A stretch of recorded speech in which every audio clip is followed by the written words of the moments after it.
Well, ladies and gentlemen, Meats Locker is open daily for your fresh select cuts of, well, meat. Oh, yeah. Yeah, that's about it. Is that how we're starting this? I guess so. Ladies and gentlemen, how's it going? How are you guys doing this fine at Tuesday evening? Because I don't know how we are. I'll tell you what, I am kind of all over the place right now. Nothing's really working. We don't even have the lightsabers on. Ladies and gents. It's been a long day. It's been a long day for us. Our headphones aren't working. The light's not working. I don't even know if the connection's working. I don't know if the music's working. I need somebody in the chat to say, hey, it's all good. Everything's working. Lights are on. Things are good. You guys can hear us. You guys can see us. Everything's all right. And then we know. Because right now it is driving me nuts. It's driving me nuts. But anyways, yeah.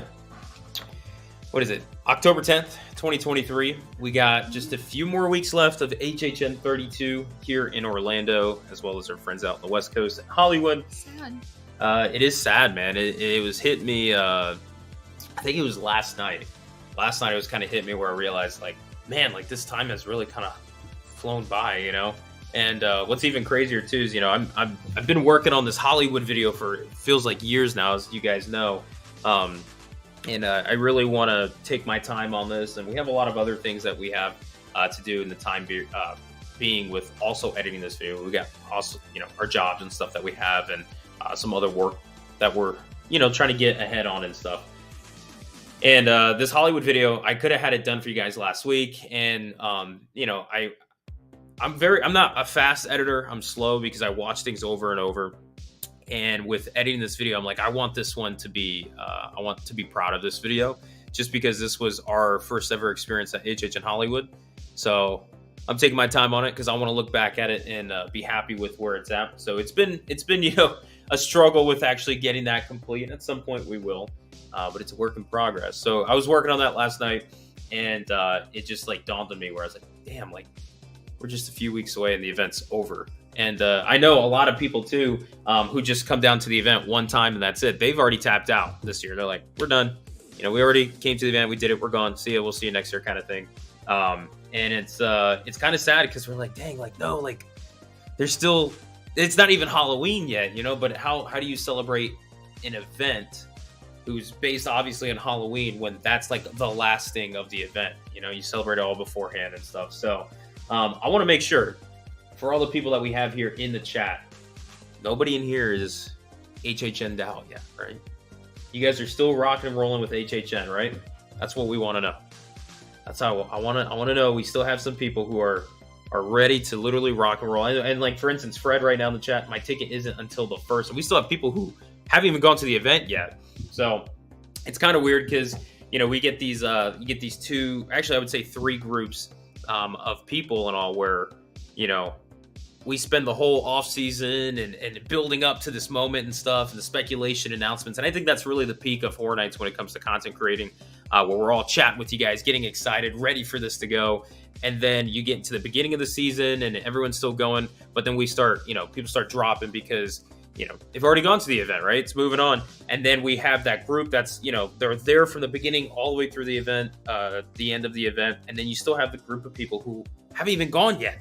You know, so it's kind of, we're in this weird funk right now where I had some conversations where people were, they're like, oh yeah, we're already done. Like they're already thinking of their next thing coming up, which is Christmas and stuff. And I'm just like, dang, like really? Like, you know, there's still like 4 weeks left of HHN, you know, but I guess it's different for other people. I don't know. I'm going to, today, let's talk about what today's going to be like for tonight's live stream. We're just chatting. Today's just a chat, easy live stream. I have a couple things I want to talk about and bring up with you guys. Some stuff that I've got, I wouldn't say word of, but things that I'm, you know, figuring out along the way. But I'm just going to chat with you guys. Have you guys give us some questions. We'll answer and stuff. We'll ask you some questions and all, kind of get about the day. We'll try to get at least 2 sentences out of Stephanie at some point today. And we'll see how it goes. But yeah, it just kind of dawned on me, like, we're already past the halfway point, you know. And the real question, I think I want to throw this question at you guys real quick, and also for you, Steph. When do the conversations truly happen or start for the next season, because obviously, you know, HHN 33, it's next year. And, you know, the creatives and everybody at Horror Nights, you know, they're already getting ready to start working on it already, you know. And so when does the conversation start shifting for the fan base of Horror Nights to actually have those discussions? Because lately it feels like it's not like it used to be, where it's like once the event's over, then we kind of start getting into the conversation of, you know, HHN, the next HHN, right? You know, when you get into November, there's little talks. December and then January really picks up because it's obviously the new year. But it feels like recently, you know, especially with last year's announcement of Chucky happening during HHN last year for this year's event, when do the conversations happen again for next year's event? Is it my turn? I'll let you talk. I had to get my 300 sentences out of the way for the intro, and then you can chime in. I mean, we're only like 11 minutes in, so. I feel like a lot of people start speculating like right away, like right when they're done with their trip or the season, whatever it is for them. I feel like for us, I feel like typically it might be different this year. And it was a little different last year because we had that Chucky announcement. But I feel like typically, like once November comes around, we've talked about Halloween Horror Nights for months and months and months at that point. That we're kind of like, it's Christmas. We just want to like think about Christmas. And then come like January 1st, that's when it's like, okay, now it's like at Horror Nights again. I don't even think it's January 1st. I think it's legitimately like December 26th. Yeah. At least last year, I remember waking up December 26th and we're like, it's Horror Nights season. Buckle in. I guess, yeah. You know, like we think about Horror Nights like every day, right? So for you guys, and I'm reading the chat here, and a lot of you guys are like, you know, like, oh, tonight or when HHN starts and all, like when is like, if we had to pick a day, right? A date on the calendar coming up. When is that day where we start not really shifting our focus, but we bring up that conversation? Are we what? Shifting, not shitting. We don't want to shit our focus. We want to shift Okay. with an F. When is that date where we actually have that conversation of next year's event? January.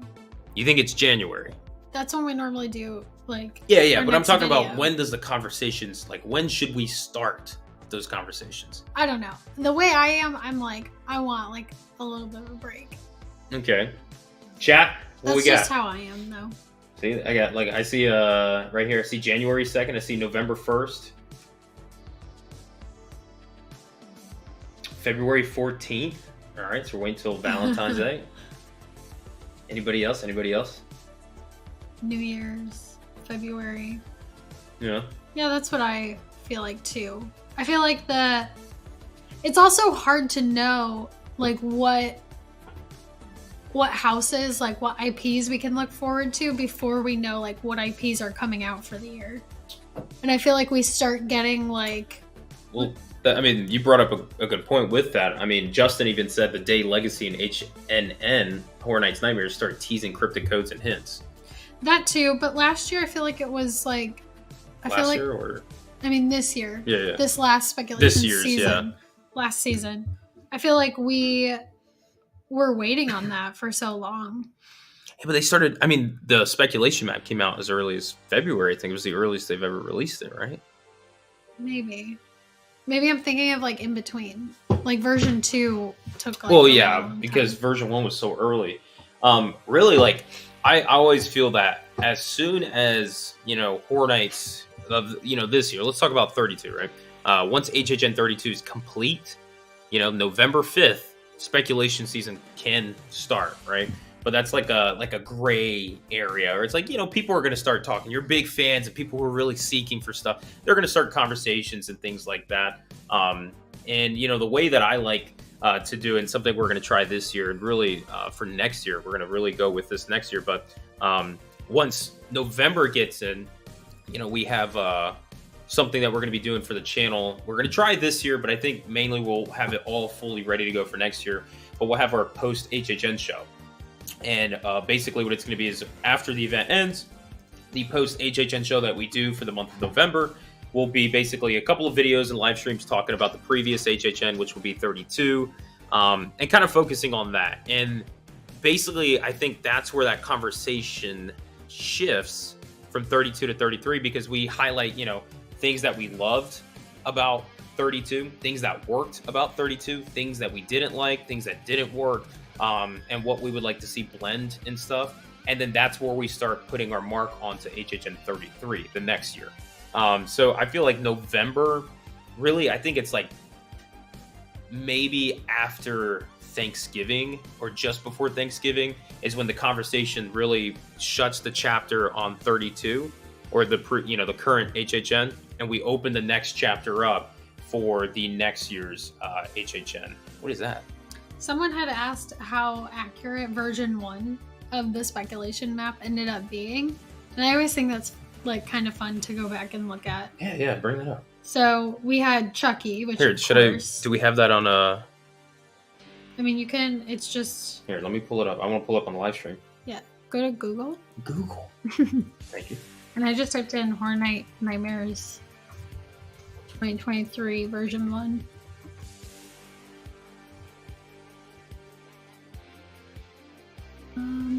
Yeah, that one. Okay, all right. But okay, so we're doing something. We're doing something. And yes, we will be doing that theory video. We just like the Hollywood video, we want it to be like, there's a lot that goes into it. So it's going to take a little bit longer. So we don't want to do it like during HHN because we have so much going on already. Yeah. So we'll probably do that either after the season wraps up this year or next year. Yeah. We'll probably, honestly, what I'm thinking is, like Steph said, I don't want to get too caught up in, I'm not a fast editor at all by any means. Like, I'm not fast at all. My ADHD and the way my brain works is that I start working on something. And then for those of you who were in the Discord, who follow us or are in the Discord, I put a link in the Discord a couple days ago, whatever. He spent all night on that. Yeah, some stupid little video that I did with Chucky. And that was, as I was editing the video, our Hollywood video, and I came across that one section, it just clicked. And whenever I get an idea like that, I have to start doing that. If not, I lose it, and I hate when I lose ideas. You spent all night on it. Yeah, and I spent all night with it. And so I feel like a lot of times when I'm working on projects, that's what ends up happening. And next thing you know, I start on one project, and then I have 10 other projects that are giving birth from that one idea. And it's like, now I have 10 projects to work on. I'm like, great. Remember the 4 others that we have planned too? So that's on me. That's on me. So what I'm trying to do for next year is to make sure that we set this year, we take our time and making sure that we get everything we want accomplished and lined up so that when next year's event comes around, I think we have, 52 videos planned for next year so far. I think we have about 52 videos planned out for next year. So we're trying to make sure we get that lined up now so that next year it can be all set in stone and ready to go. But oh yeah, let me pull this up. We got a channel here we need to talk about a little bit. Somebody named Joseph Elliott joining in as a Fright Club beginner. Welcome to the Fright Club, Joseph. Great having you on board. A very chilled live stream today. Yeah. If you're watching us or listening, hi. And for anybody who does join the Fright Club, we have like Fright Club only videos that are on YouTube. So make sure like when you join, you like find those and you can go back and watch them because it should be like archived just so you can watch like previous ones. Yeah, exclusive videos. And actually one of them that we posted recently a couple days ago was our travel day video out to Hollywood. So we actually filmed a travel day video of us flying out to Hollywood and getting ready for HHN Hollywood. So so we got some exclusive content and stuff if you guys want to check that out. But Joseph, welcome aboard the Fright Club. Yeah, very chilled live stream tonight, guys. We're gonna relax. We're gonna sit back. We're gonna talk about some stuff. And one of those we have it on the screen. And I haven't looked at this at all. Yeah. This is the version 1 of Horror Nights Nightmares speculation map. Now, Obviously, we have Chucky, which this was announced. This was actually the only thing that was announced by the date of this release. And so Chucky was announced. That's obviously on here officially. And as you can see, they even had it right here in the section where Blood Moon is currently for soundstage. And we know that Chucky went in the Fast and Furious location. So it shows that things, do change over time. But then we had, monsters. It said Phantom and Dracula. Now, we were hoping for that. This would have been great. I would have loved this. But we got, Phantom, and obviously Phantom's a big presence in the classic Monsters Unmasked house. I will say, though, scratch the Phantom and Dracula part out, just the monsters being there on the list.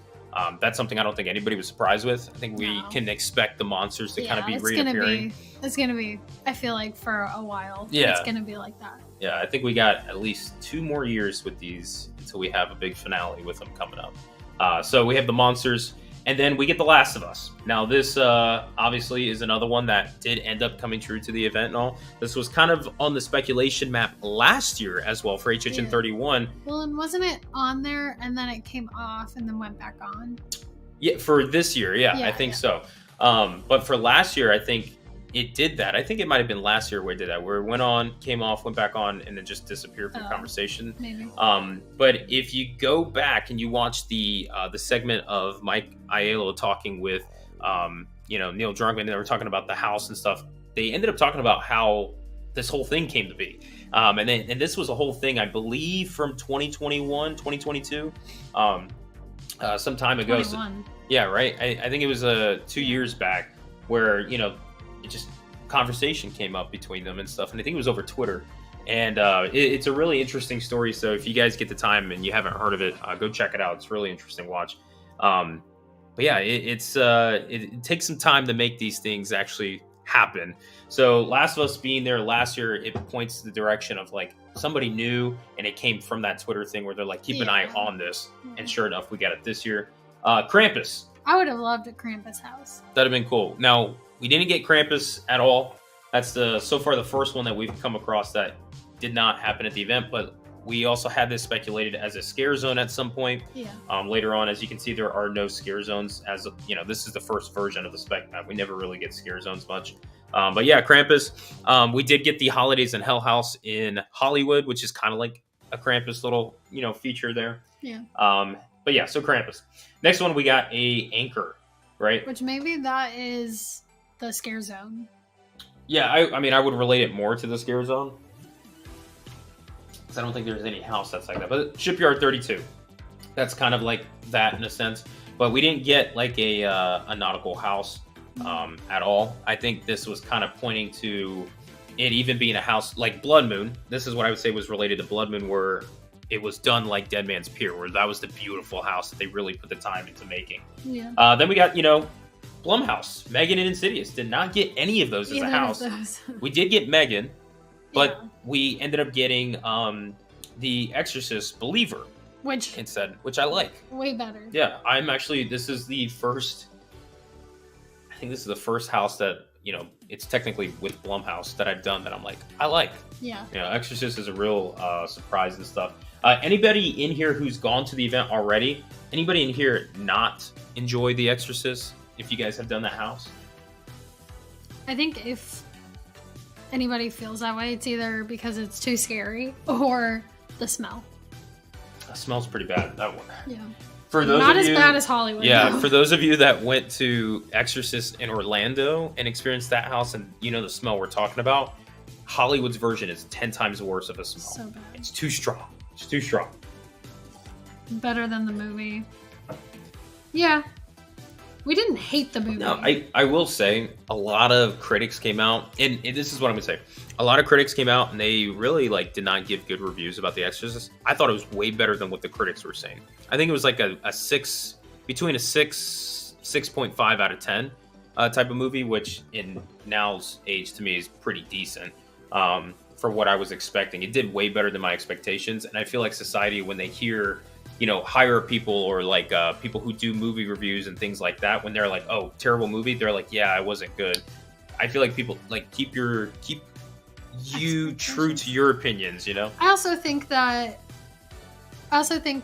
there are very high expectations for an Exorcist movie because it's such a classic. Yeah. That like if you're gonna do it, it better be like a good movie. And I feel like it was kind of like it was like a good mid-range movie. Yeah, and let me do this real quick. And I think it depends on how you feel about the original Exorcist too. If that's like one of your all-time favorite movies, and then you go into this like kind of expecting it to live up to that hype, it's probably not going to. But like for us, we're not, you know, I've seen The Exorcist, but I am not like, you know, like, oh, that's part of my childhood. So I don't know. I will also say, like, if you were given, you know, the task of having to do. Also, I think we just lost connection. Are we good? It's because Southridge just said that they're here, but they said, I know you were worried. We're like, we're gonna cut this off. We're done. Oh yeah. Well, I just heard a lot of cars pull up to the front of the house. So that's why I was like, wait, what? Anyways, if your task was to do like a sequel to the original Exorcist, it's kind of a hard movie to do. You know, if that makes sense. It's not like, you know, it's not like a Michael Myers type of situation where you have this one killer going around. You know, it's got this this entity, this spirit thing in possession and all. And to continue that story, I thought they actually did a pretty decent job with it. Now there were moments in the movie that I'm like, they didn't need to put that in there. Especially the whole legacy, like. Well, hopefully we're not spoiling anything, by the way. Yeah, but I mean, you see her in the trailer. Like they bring back the mom, like Reagan's mom. It wasn't really necessary. Like it didn't really add a ton to the plot. Like it connects the stories, I guess, but it's not like integral to the plot to have that be part of it. I agree. And especially like I won't say it. It's a little bit of a spoiler, I guess. The ending. Yeah, well, like it just wasn't necessary. And then I feel like the ending was a little like it wasn't super satisfying because it was just kind of like, oh, it's over. Yeah. And you don't know how to feel about it because it's not like necessarily a happy ending, but it's also like not like a gut-wrenching ending. It's just kind of like, well, that was it. Yeah. Here's an interesting conversation I think we should have with you guys. I know we kind of drifted away from the spec map. We'll get back into the spec map in a minute. We're just chatting. Like I said, if you're just joining us, welcome to a very chilled live stream with Steph and I. We're just hanging out this Tuesday evening, just talking about some things. And later in the stream, I will be bringing up two events that we need to talk with you guys about, as well as some things that might be questionable for HHN Orlando's future. That has me a little like worried, I should say. Hopeful but worried, and we will get to that in later tonight's stream. But since we're on the topic of The Exorcist, you know, this whole situation is actually kind of unique because we got Exorcist Believer as a house before we actually got the movie out. And from watching the trailer, when the trailer first came out for this movie, I know a lot of people said this, you know, I didn't think it was that bad, but the trailer for this movie, I was kind of like, it was just like, if we get to see it, we get to see it. If we don't, whatever. That's literally what my thought was onto it until we actually went into the house at Horror Nights. To me, that served as that is what hooked me to go see the movie. Yeah, that was the sell. That was the sell. Going through that house was the sell for me to go see the movie. It wasn't the trailer. It wasn't any of the promos or the marketing campaign that they did. It was simply the Horror Nights house. The house. And even the one in Hollywood, I would say. I like the one in Hollywood too. But strictly Orlando, that house is what sold me on going to see this movie. And my question for you guys, and I want to know in the chat, this is how we'll do it. I want you to spam in the chat a 1 if you guys believe that this is a good opportunity to experiment with houses in the future to be marketing for future horror films to come out in theaters, especially done by, you know, Universal and stuff. Would this be a good way to get people to go and see the movie? Or spam in the chat too if you guys think that that would not be a good idea, and then put some explanation into those after you spam the one or two, because I think this is a good topic to have. Overall, I think that from a business and a marketing standpoint, I mean, it might work. They would have to look at the numbers, I guess. I don't know how they would even, like, I mean, you can't, like... I think the only way you can actually, like, physically grasp the number concept is if people enjoyed the house or not. Because if people are like, man, that house was awesome, then more than likely those people are going to want to see the movie if they enjoyed it. But if the house flops, if they're like, the house was terrible, they're like, I do not want to see the movie now. Now, does that backfire and really devastate the movie's potential? That's where, like, I feel like there can be some risk in that, because the house might not do well. Like, there are houses that, obviously, every year there's at least one house that kind of flops. And it's not just like a few people think that. It's like the majority of people think that it's like not a very good house. So if you kind of base like your marketing for a movie on that, like, it really depends on the reception of the house. But I also, like, I really wouldn't want to, like, for HHN to get into the business of, like, basically houses being, like, paid advertising. No. I wouldn't say for them to do that, like, heavily. I meant, like, maybe, like, every year, if not every year, you know, once in a blue moon, they do one house that's like that. And it's for an upcoming feature that they have being released later in the year. Mm-hmm. For instance, like, we'll use Exorcist as the example. Actually, let's use Five Nights at Freddy's. Let's use Five Nights at Freddy's as an example. You know, they're, you know, promoting Peacock, they're promoting Five Nights at Freddy's, and, you know, that's going to be a movie coming out pretty soon in what, like, you know, 16, 17 days it's going to be coming out. Mm-hmm. So I wonder, like, if they were going to do that house this year, let's say they did a Five Nights at Freddy's house this year, and it's an amazing house for people who are not even, you know, care for the Five Nights at Freddy's property, that walk through that house and experience, and they're like, that's really good. I need to look this up. I got to see what it's a movie. It's coming out. You know, maybe that's something I'll be interested in because I love the house. Yeah. And I feel like in today's climate, I trust HHN more than I trust, quote unquote, Hollywood movies to make a better product. Like, I trust Horror Nights more to make a great house for me to experience, for me to sell myself to go see the movie, versus Hollywood to make a good film for me to go and see. So I feel like if they did that route, it could be successful, but it's got to be very minimal. I don't think they could do that. Like, oh, every IP, no. Like, it's like a once in a blue moon kind of thing. And I also think it depends on, like, it needs to feel organic. It can't be like the whole thing where it's like the sign for the house says streaming on Peacock, or like in theaters, blah, blah, blah. Like, it can't say that like a ton of times throughout the house, or like on all the merchandise. You know what I mean? Mm-hmm. Otherwise, it gets like, you kind of get like fatigue from it. Yeah.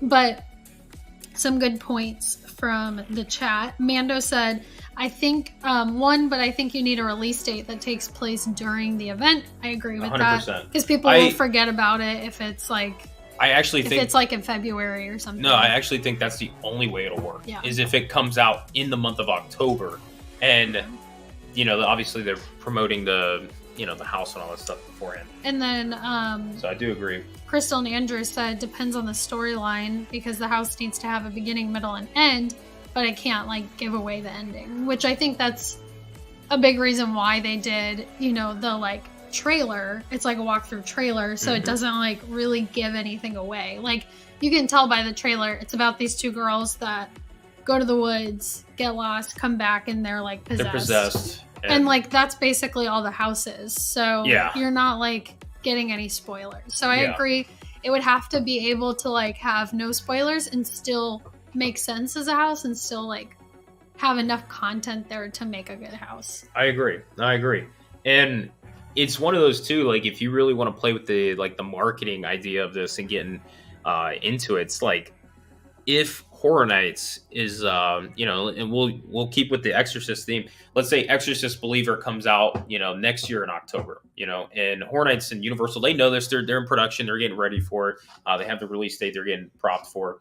It's like we're gonna announce the movie, and then we'll have like the trailer and stuff. Then we announce the house, and then you have the house, and then you have the movie. That's kind of what they did it this year, I believe. Mm-hmm. But I wonder, would it work if they did an HHN trailer for the house coming up to the event, but it's of a movie that nobody's heard, and that's the announcement of the movie? That would be cool, but they would have to. I mean, people find out about these movies way in advance nowadays because of like IMDb and stuff like that. Obviously, the works are in for it. Yeah. So it's like, I feel like if they were going to get a big IP, then it would be hard for that to even happen, for it to be like any sort of surprise. Yeah. But I feel like if they were to do it with maybe like a smaller like A24 film or something like that, like Talk to Me, like it might make more sense because it would be more of a surprise. Like everybody would be like, well, what is this? But I don't know that it would generate the same type of hype because people would be like, what is this? Possibly. I wonder. Yeah, I don't know. I think it's an interesting idea, and I feel like it's something that HHN and Universal could try at least one time. I don't think it would hurt to give that a shot and see how it goes, because of how successful I think this Exorcist house ended up turning out to be. And I'm speaking from my personal opinion and experience. When I went through the house, I was like, that was good. I liked it. And I'm assuming this is what the movie's going to be on. And I'm hooked. Like, I'm sold. Yeah, I'll go watch it. And then when we were watching the movie, we were like, oh, that's in the house. Like, oh, like, yeah, you can see things that you're like, that's in the house. And then immediately when we were done with watching the film, what did we do? We got in the car, we went to Horror Nights, and we went through The Exorcist that same day. I think we went Thursday.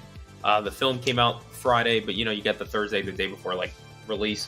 And we saw it at 5 p.m., the first showing that they had of it. Saw the movie, immediately got in the car, went to Universal, and we went through the house. And when we went through the house, we were like, okay, that makes sense. That makes sense. We followed through the storyline. And of course, there's things in the house that wasn't actually in the movie. And I think you researched this and found out the reason why. Well, just because, like, this is from Reddit, so take it with a grain of salt. But now we're saying it, so take it with a larger grain of salt. But this is kind of what they explained when we did the Unmasking the Horror Tour last year with the Black Phone. It's like the same way that they explained it, so I assume it's accurate. But they got like an edit of the movie to watch, like way before they had done like reshoots and other edits. So there were scenes that made it into the house that didn't end up making it into the movie, or maybe not full scenes, but like little bits and pieces. Yeah, I think it's a possibility that I think they should try out. I'm interested for it, but it would have to be one of those where it's like it's a film done by Universal, or at least somebody they partner with a lot, that they can really promote and market out there and try to get, and they do it in the form of a house. And that's just because I feel like I'm a big Horror Nights fan. Obviously, Horror Nights is a smaller community than the movie community is in general. I mean, everybody watches movies. Yeah. So it's like, I would love for HHN, and not every year, but I'm talking like, once every 3 years or so, 4 or 5 years, they put a house in there that is done like Exorcist was this year, where it served as a living trailer. It's a trailer for the movie that you get to physically experience before the movie comes out. Tom and Nikki had a good idea. What about a soundstage that rotates like trailer houses, like a different one per quarter that have to do with like a movie coming out? So we're talking like a anthology, or kind of just like anytime a new like movie is starting to come out, they put like one in there like throughout the year, not like just at HHN, but like we're talking like a year-round experience. A year-round one. So we're talking about Las Vegas. Yeah. Viva Las Vegas. That'd be kind of cool. That would be cool, but that'd be so hard. It would be really hard casting and everything. But yeah. See, unless they do it where they make it like a year-round experience like that, But the problem is, if you do a year-round experience like that, when it's time for the next movie to be in the house, you got to tear that house down and build that one, and then fill it with. You know how they have two houses in a soundstage? When one's active, the other one's being built, and then they switch to that one, and then while that one's active, they're tearing down and building this one. Okay, but it would be really expensive. Yeah, where do we do that? In Orlando, right? One of the sound stages. In Universal Studios, right? Yeah. Do we make that a separate ticketed experience? Do we like we're doing this? Yeah, why not? You know, if we're in the the head honcho seats and stuff, and we're talking about ideas, could it work, and how do we make it work? And Justin said Walking Dead in Hollywood did it, and let's just say it's not there anymore. But Walking Dead was the same all the time, whereas this would be different every few months, so it could bring new people in, or the same people in. I would say every 6 months. Yeah. Basically. That'd be cool. I like it. Maybe that'd be cool. I like it. Approved. Let's do it. Done. All right. Let's do it. Let's get the all the contracts going. But real talk. I think people just got absolutely sick of The Walking Dead. Not just HHN, but the world. Well, I think the problem too with the Walking Dead situation is that they had it for multiple years at the event, and then they brought it as a whole attraction. So people were already kind of tired by the time we got there, and then it lasted long.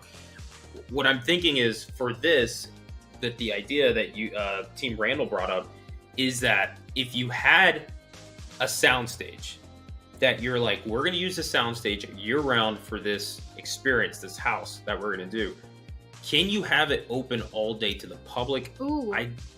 SoCal Haunts and Parks said that there's a theme park in Spain that has a really good year-round haunt, and it's an upcharge. So it would be kind of like the escape room where you pay a little bit extra to do that. Exactly. And they could even have one of the sound stages that's the entrance is back by Blue Man, so that it's you don't even go into the park to do it. It's outside of the park. Universal. See, what I was thinking too is what I was saying before Steph brought that up was exactly, I was getting to that point, but when do you do the timing of it, right?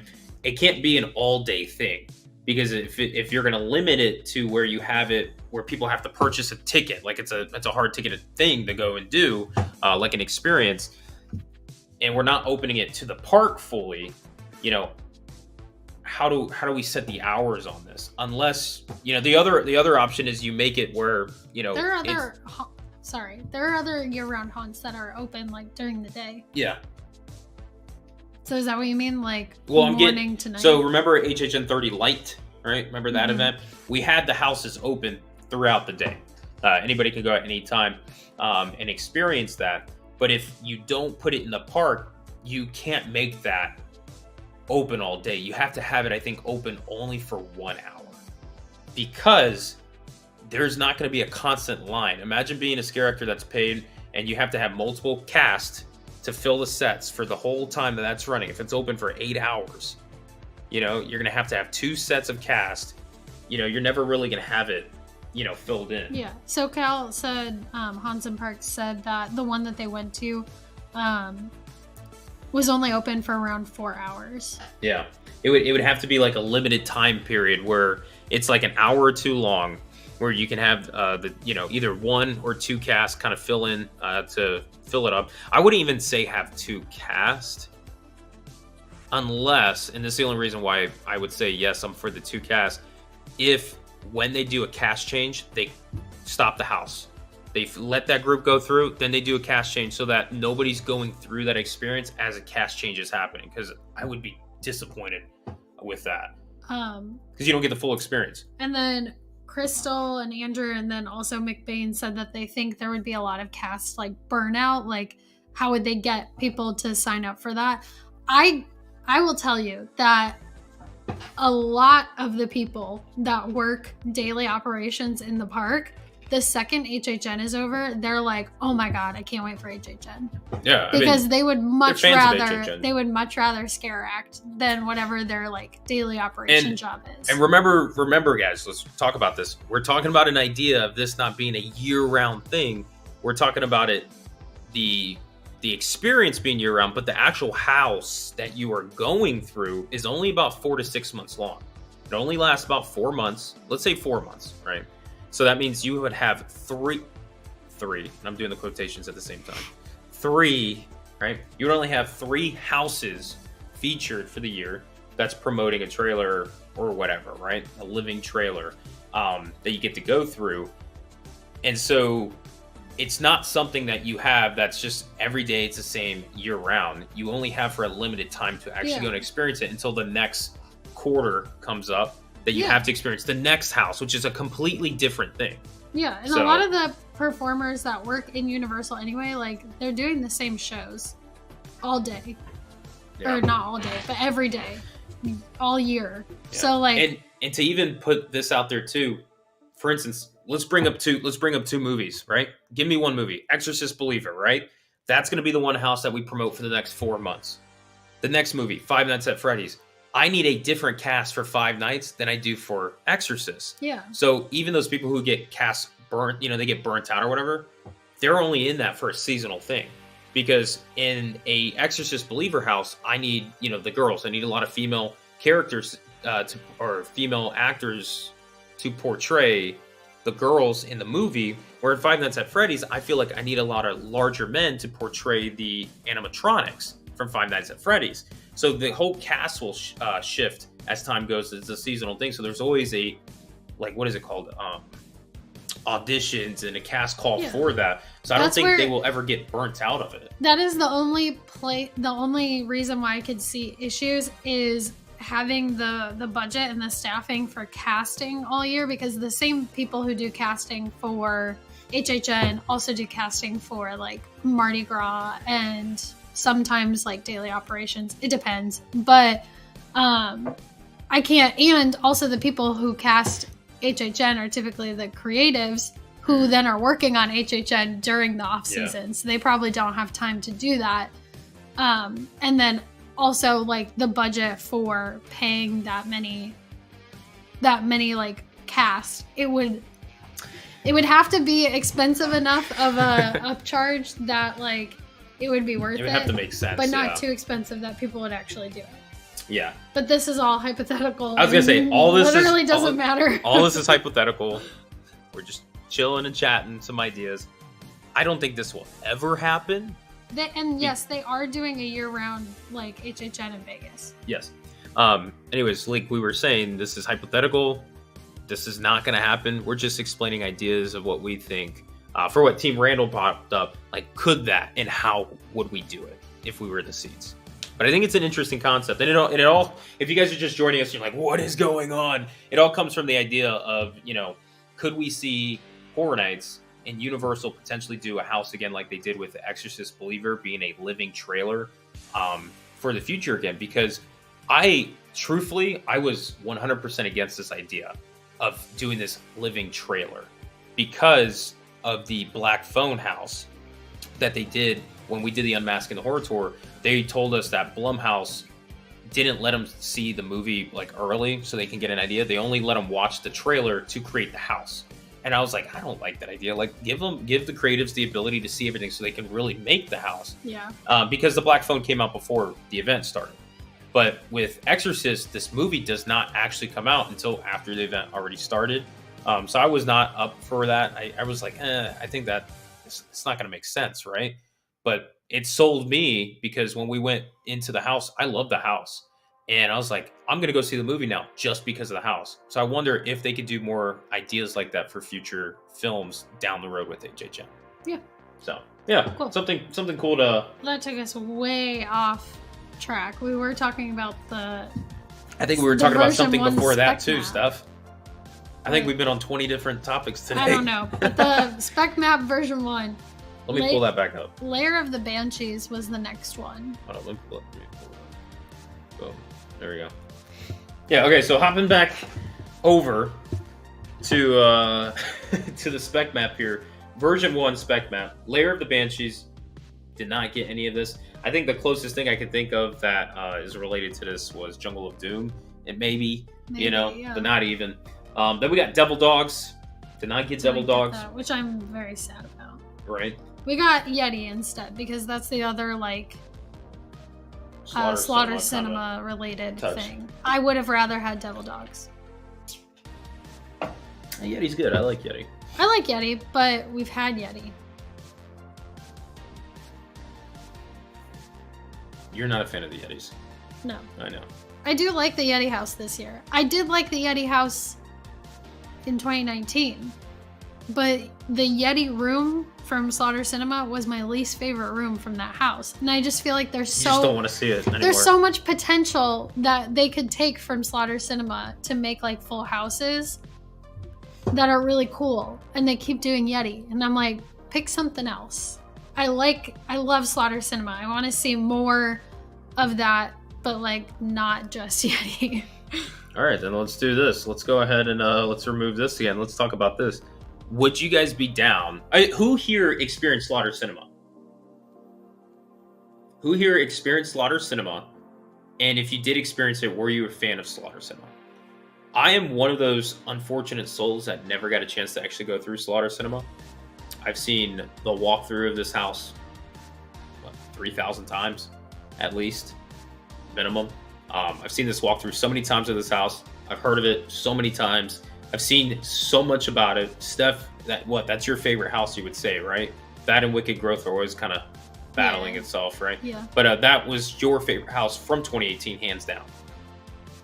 Slaughter Cinema. Yeah. Oh, you gonna change it up on me now? I mean, Poltergeist was amazing, but yeah, like I went through Slaughter Cinema like 20 times because it was right next to my house. So I went after. So what was your favorite house from 2018? I mean, Slaughter Cinema. Okay, so Slaughter Cinema. There we go. So a lot of people to see right here. One of the best. Some people got to see it. It was great. Loved it. The Beast Baby. I loved Cult of the Beast Baby. I just loved how campy it was. But here, we're in a conversation of ideas, right? Would you guys be down if Horror Nights did an entire year based on Slaughter Cinema? Where when you give me a second, you walk up to the arches, it is the drive-in theater.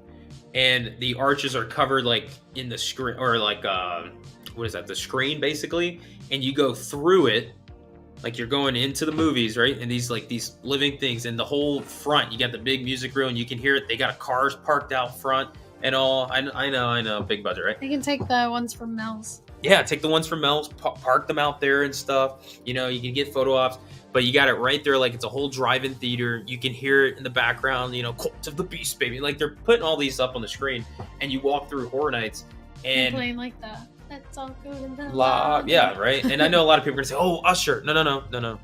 No icons, just Slaughter Cinema. You could technically make Usher the icon, sure, whatever.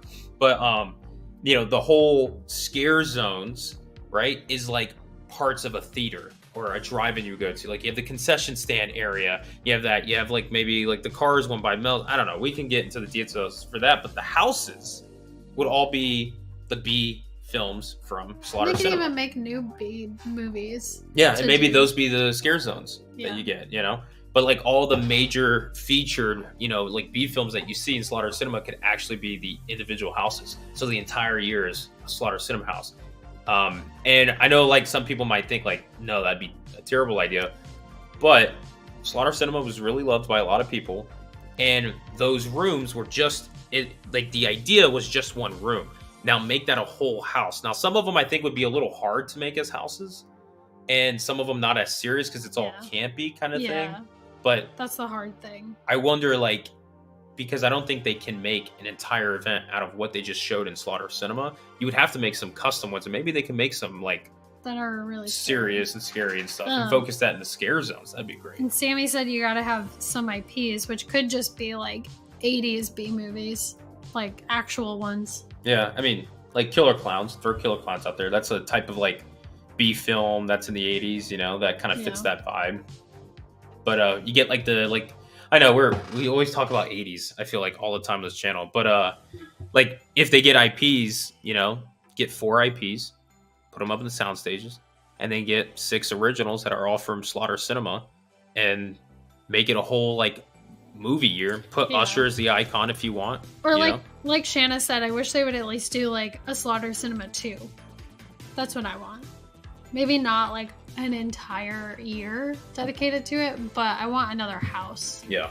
Which like I feel like it's such a themed house that it went with that theme that year because it was like the 80s. Mm-hmm. I feel like we'd only get that if we had another 80s year, which I don't see us getting for a very long time because they did that in 2018, 2019. That it's almost like too soon to kind of go back to that. Yeah. And then also, Fred said right here, I think it was Fred, or no, Sammy said, sounds cool, but you got to have some IPs, right? Mm-hmm. Do you have to have IPs?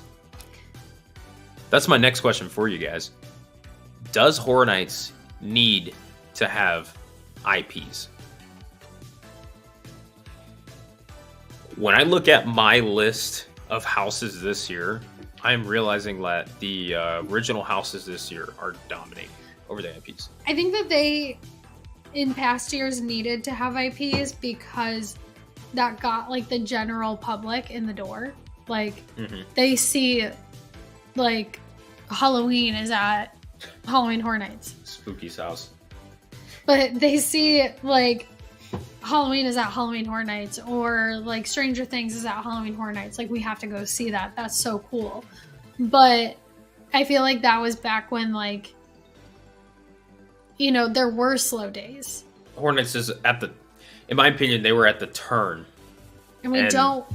That's where things like Stranger Things We don't need to be involved. bringing in the general audience anymore. There's enough fans of like Horror Nights and also horror. There's enough fans now that they can live off of those fans without having IPs, without bringing in the general audience, without bringing in people who don't really care for horror and just want to see Stranger Things. Like they don't really need to be doing that anymore. I'm just assuming. I don't know the numbers, but I'm just assuming that they could get away with having a full original year, or even go back to the IPs that they do have being like maybe not like super like mainstream, and they would still sell plenty of tickets. You want my full belief? What? That they don't need IPs, period. I don't know what the contract is between them and IPs, like if the IPs help sponsor it and help, you know, with the houses and stuff.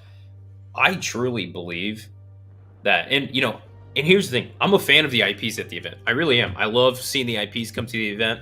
I like being able to go and experience those at Horror Nights, because that's the only place you can experience those really. And Horror Nights does it right. You know what I'm saying? So I'm a fan of the IPs, but the problem with IPs, Steph and I have always talked about this, and I know you guys understand this too, but when creating the house, the creatives don't really have a touch on the house. Now, obviously, they do have the ability to be creative with it when it comes to actually making this a house, you know. And if you guys watch those videos that Horror Nights releases, they had one in 2018. You know, they're little like live segments, roundtable, and one this year. You know, they talk about the challenges of actually creating these houses. That's where the creatives are in place, but they don't need to come up with creative like storyline concepts. You know, it's all already done. Where the originals, they're all original creative. Go ahead. No, you're good. Oh, I was just gonna say, Fred had mentioned like I think you probably need at least one or two IPs so you don't burn out the creative team always trying to do originals. We actually, a few weeks ago, before we went to Hollywood, we were at HHN Orlando. We were walking around. Actually, we were leaving the park. We were walking out of the park, and we saw Laura Sauls just like in the she was front. at the Oddfellows scare zone. Yeah, and she was just watching, and we stopped to like say hi, and we talked to her for a second. And Brian was like, "Since you've been doing this for so long, do you ever like get to a point where like you kind of like run out of ideas? Like you're like, well, we need to do something new this year. Like, what should we do?" Yeah, and as a creative. And she literally was like, "No, we got it." So I don't think that they need like, I don't think that if they had to do 10 original houses, I don't think it would be an issue for them. No, not at all. And it's one of those things where I bet you guys I can come up with 10 original houses within a week easily. If I can do that, Steph and I together in the same room, we could probably do that in less of a time. Then you get people like the creatives of Horror Nights, who, you know, like you get them together in a room. I'm sure they can easily do that every single year. I mean, look at all the originals that we've got since Horror Nights has even started. in the 90s, you know? Like there's constantly these, you know, original ideas that every year as fans we go and we're like, that is awesome. I love it, you know? And so, and they're different, you know, there are ones that are truly different. And when it comes to the genre of horror and making creative, original concepts, it's like, how much original can you really get and creative can you get when it's really like everything's kind of been done? Now you have to get all these like basic. That's why all the movies nowadays are like reboots or like requels. And I'm not saying that somebody can't create something completely fresh. Like it is possible, but it's one of those where like you can sit here and look at, you know, the main ones, grab them and say, how can we really twist this so it looks like it's very new, you know? Yeah. And I feel like Horror Nights can easily do that, and the creatives do all the time. So I feel like having my fault. I feel like having a year where all the houses are just originals is possible. Now, I do think that 2 IPs, I think this is like the magic number for a year like that, is 2 IPs and then 8 originals, if we stick with the 10 house formula. Because I think the 2 IPs, obviously they could help with certain like marketing stuff that they do, especially when it comes to like, you know, sometimes Publix will have like, you know, banners, posters out there for Horror Nights and, you know, some commercials and stuff. They could feature these main headliners. It's easier to sell, especially like on television, on social media ads and things like that for an IP than it is just an original concept. But what I truthfully believe is that Horror Nights is at a level and a scale themselves where they are an IP, right? They are as much popular as certain properties are too, where they could just say like, I'm Halloween Horror Nights and here's my message. And people are like, yeah, I'm all for it. Like, sure, whatever it is. And a lot of like, let's bring up like Hollow Scream and SeaWorld, right? They don't have any IPs. It's all originals. People still go, you know, it's not obviously near anything like Horror Nights, but imagine if Horror Nights is going to do the same thing like that. I'm sure they could easily be successful off of it. Yeah. And I agree with Fred. I think they easily could do just original houses. Like, I think they easily could. I don't think they'd have any problem coming up with ideas. I think it actually would help them with like a theme for the year, because they don't have to tie in these IPs to like one central theme. But I think the problem is that people have gotten so used to having IPs and having big IPs that now if like a movie comes out like Five Nights at Freddy's, everybody is like, is it gonna be a house? Is it gonna be a house? And then Horror Nights kind of feels pressured to like make it a house. Maybe, you know? Yeah. Maybe. So I feel like there might be some backlash if they were to be like, hey guys, we're not doing IPs anymore. I think there would be some people that are upset, which if they decide that they don't want to go anymore, I mean, I think that would be fine because it's overcrowded as it is right now. Yeah, and I still think they would still sell tickets regardless. And they've made good money on HHN in past years when the crowds weren't nearly as crazy. What I would say is, here's the question for you guys, right? I do agree that like part of Universal's thing is like you ride the movies. So like part of HHN is like you get to walk into the movies. Like that's kind of like that's Universal. It follows Universal, yeah. So like I do agree with that like having the IP is like it definitely like it's cool to be able to see like to walk into a movie essentially. I just think it has gotten to the point where it's almost like I want to walk into a horror movie. I don't want to walk into like a kind of like thriller kind of horror, but not really. See, I would argue saying that Halloween Horror Nights is the movie. Because it's not technically a movie. You know, Halloween Horror Nights is the movie. So whatever you step into that film of Halloween Horror Nights, what you see as the houses is you living that experience of Halloween Horror Nights. Especially because Horror Nights actually has like lore. It has story. It has a background. It has a future. It has all these things and ties-ins where those originals are tied into that. So your experience to go into these original houses, some are directly related to the lore and the background of Halloween Horror Nights and all these things that the creatives have been creating, that I would argue that it is you stepping into that movie. Yeah. And hopefully in the future we may get a Halloween Horror Nights film, possibly. And who said this? Fred said you write everyone else's movies, because it's kind of gotten to that where it's just like, it's not their IP. Like, I think if it was like Universal movies that are at the event, I'm okay with that. You know what I mean? Like, less of like the TV shows and movies that like Universal doesn't own the rights to. Okay, going back to the question that I was going to say was, would you guys be down if Horror Nights picked 1 year, just an upcoming, let's say next year, right? Next year, and make next year an all original themed year?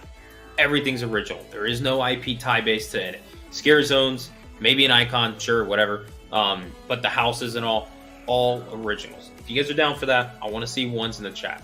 If you guys do not think that's a good idea, put 2 in the chat. I don't want to hear it wouldn't work or not. Just, would you guys like that?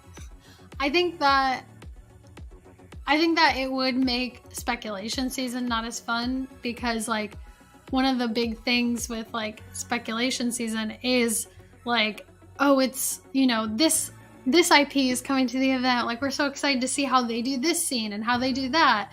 But I think no, I 100%. Everybody, we all agree with you, Steph. 100%. Southridge had said like it always ends up being a little disappointing when they don't do it like exactly this way, or when they don't include this scene that you really wanted, because you have expectations this character for it, yeah, that you really wanted. So it always ends up being like a little disappointing. Which what?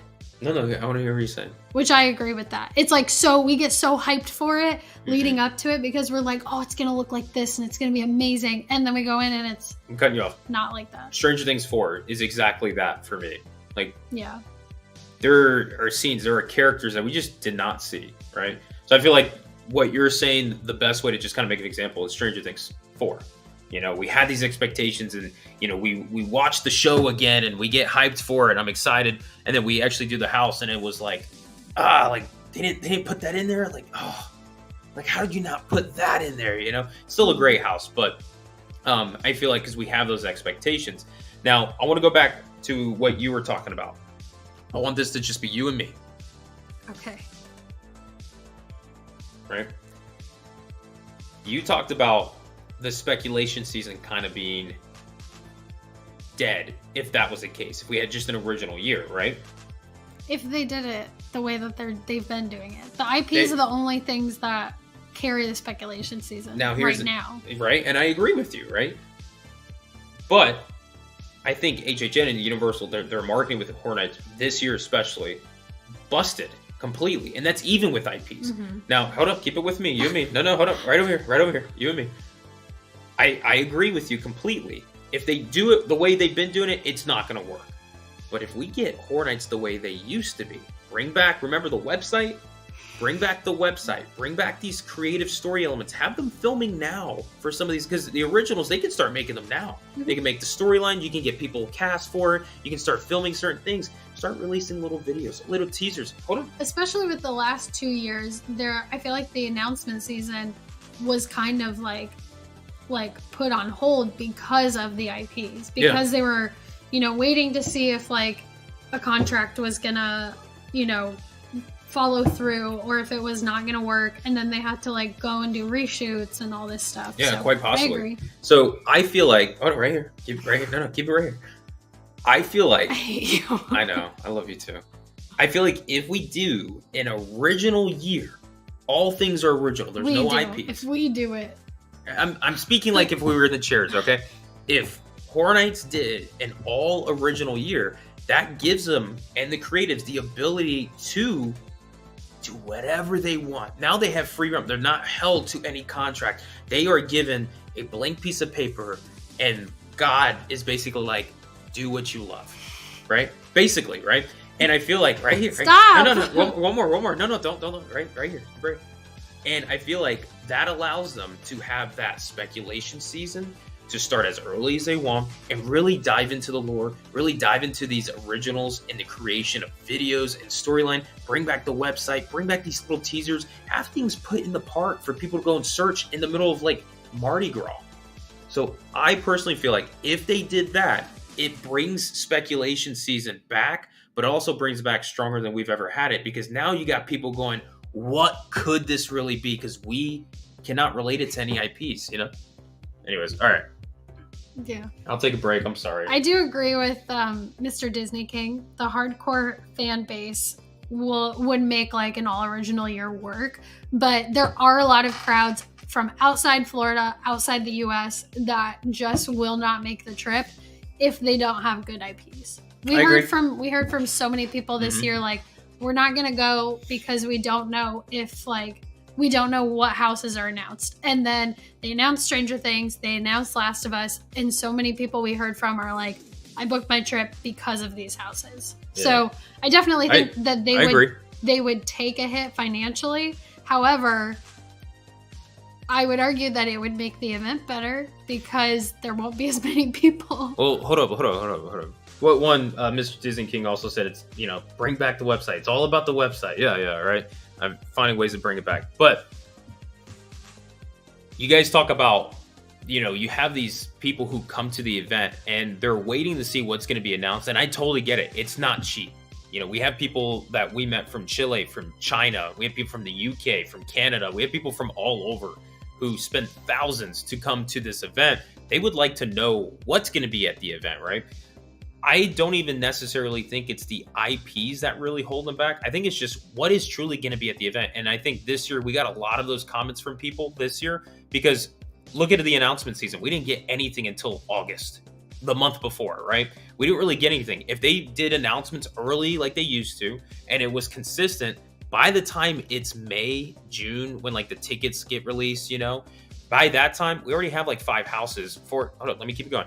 We have like 4 or 5 houses kind of already in the know where people are like, okay, I kind of see where the event's going. We got a scare zone. We got some of these things. Cool.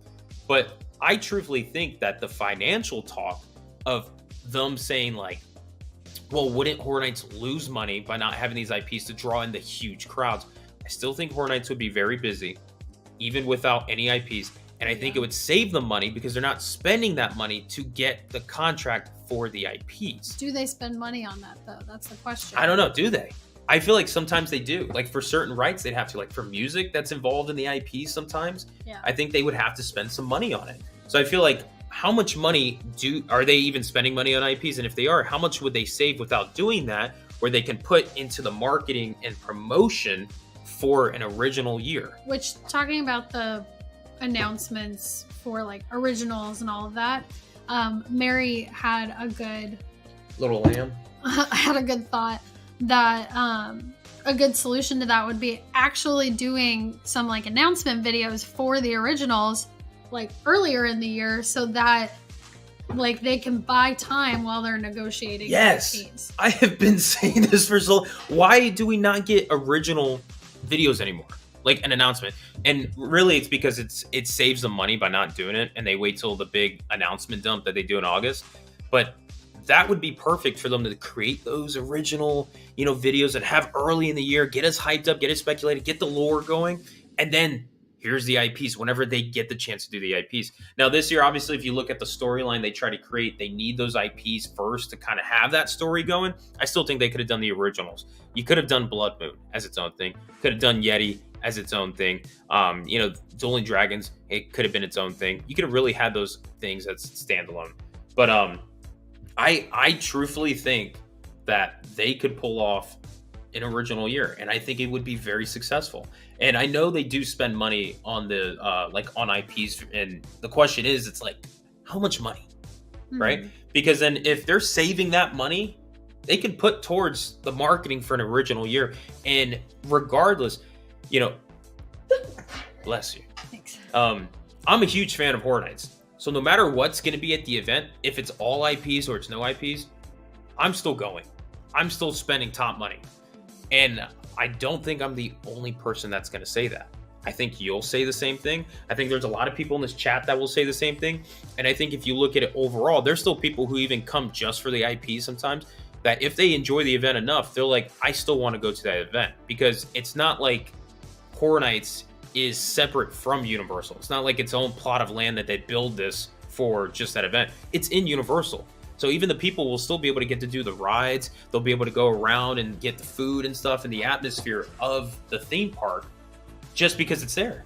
And then they also get some houses too. Because I know people personally too who go to Horror Nights that do just like 2 or 3 houses, but they're mainly going there to also do the rides and just get the atmosphere. That's just because that is the time when they can actually go.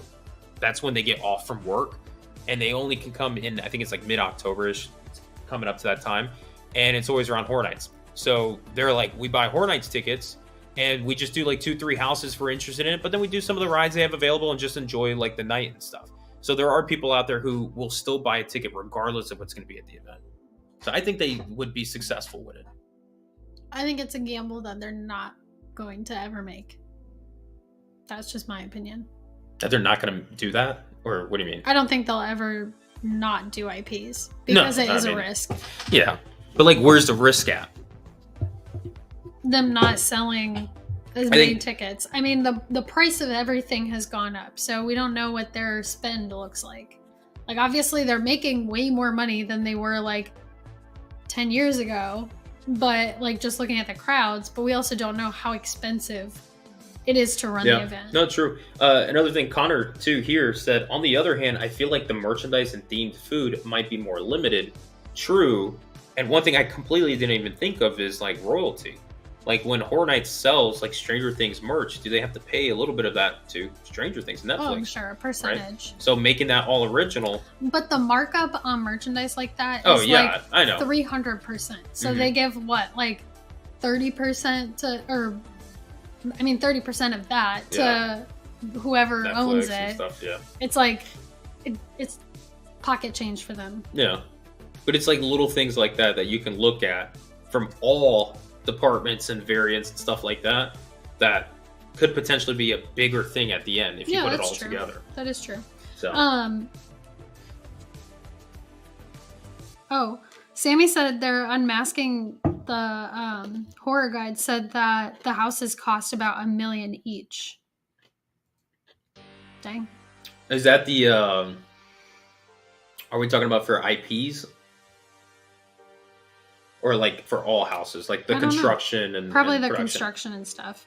Okay. And then like the voice actors from The Last of Us like did the voice acting for the houses, which is a huge draw. The Last of Us in general was a huge draw for people to go to HHN this year.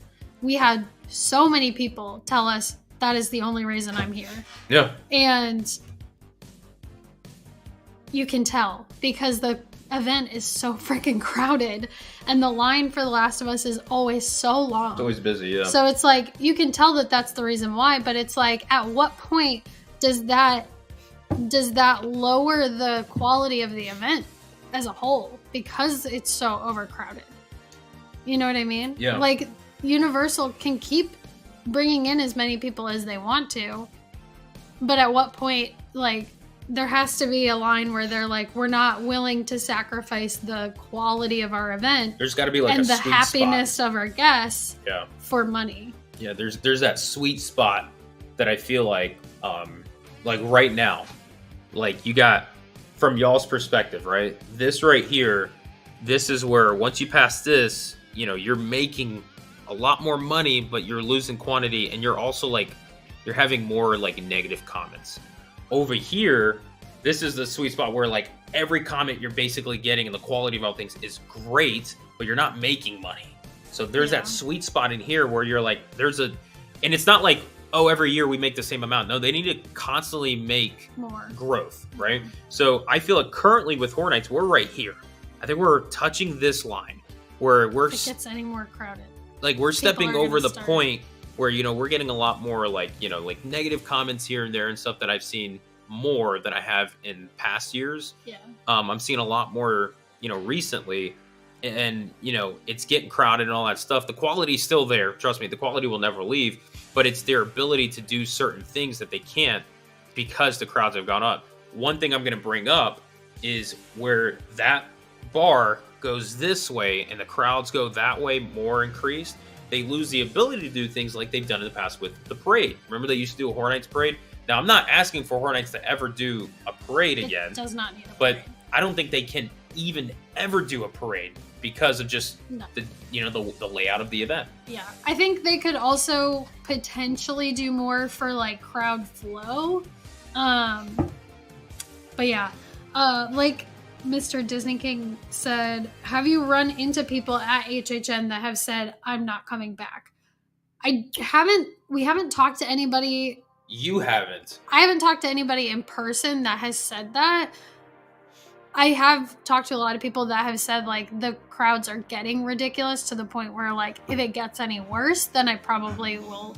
I don't know if I'll spend the money to keep coming, especially if the prices for like RIP tour and express get too ridiculous. Like it's not even worth it. Mm-hmm. But I have seen a lot of people online, a lot of people on Reddit and Facebook saying like, I'm done with HHN. Like, because it's just getting too crowded and there's too many children. And, not children, but like the teens. Teenagers. Here's what I'm going to say. Last year, I went to HHN a night that Steph wasn't in town. And when I went there, I actually ran into a group who watches us. Don't know if they still do, but they were talking to me about the event and they were saying like how they were disappointed with HHN and that they think this is their last year going. And they've been attending for the past, I think it was like 8 years. And, the type of person I am, I was asking them why, but I was also trying to like save them. And I was like, no, like, don't say that. Like HHN, I did you one there, right? I was trying to save you.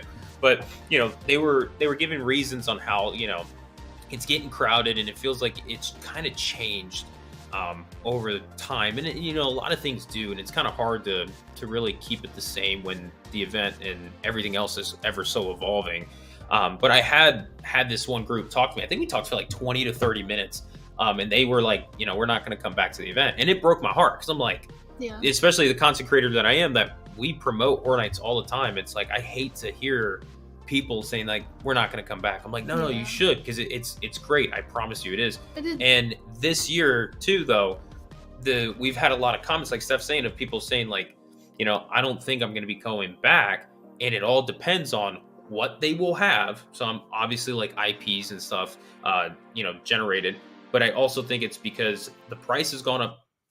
And I respect the price going up. I don't think that's a problem. Like, I know it's getting expensive, but for the things they're doing, it makes sense. I get it. But the price is going up, but they did not deliver us what they did last year. We had 2 shows last year. We only have 1 show this year. So I'm paying more this year for technically less experiences than what I had last year. Yeah. And that's where I see an issue. And I had a conversation with other people this year about that, where we have 10 houses, we have 1 show. Technically, we have 5 scare zones, but they can argue that Megan and the Death Eaters kind of make up for the Lagoon show. The Lagoon show was its own thing, and I don't think that they could say, oh, Megan and the Death Eaters are the Lagoon show now, because it's not one. But if they say that, then it's like, well, then where's your roaming horde? Oh, that's the Megan and Death. You can't have one thing be something multiple times, right? So I count the Megan thing as the roaming horde. And the Death Eaters, I don't really count as Horror Nights. Like, that's, like its own thing and all in the Wizarding World. But, we didn't get that second show. So I feel like, we paid more for a less experience. Yeah. And that's not something that I'm just saying. That's something that I've heard from people saying to me as well. Yeah.